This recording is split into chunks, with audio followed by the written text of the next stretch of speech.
Okay, time to take a look at the Newmaster Cordless Rotary Toolkit. Okay.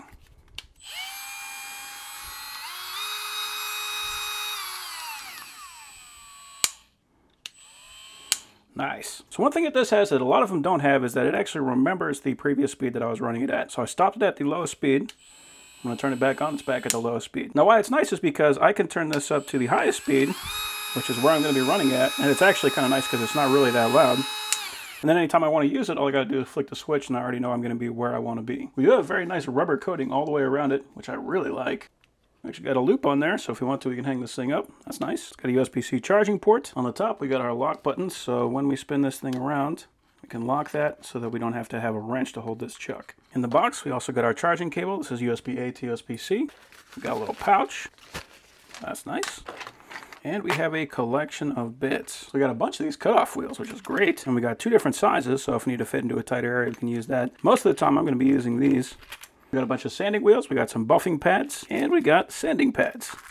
So all kinds of stuff in here. So this is that cutting wheel holder, so we just take that screw out, put the wheel on, and then put the screw back on. We got a grinding ball, we got a wrench, just in case we really want to lock that chuck down. We got a cone end, we got our buffing pad holder, so this is just a little screw that will screw into those buffing pads. Yeah, there is a bunch of stuff. Oh, that's cool. We actually got a little wire wheel as well.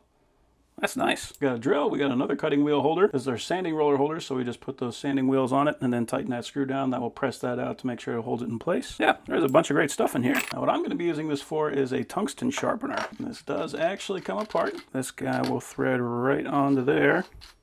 And then we can put our cutting head into the chuck. I want to get that head so that it's just underneath the top, about there, and then we can lock it down. I'm going to use the wrench just to make sure. So I'm going to give myself a 20-degree point.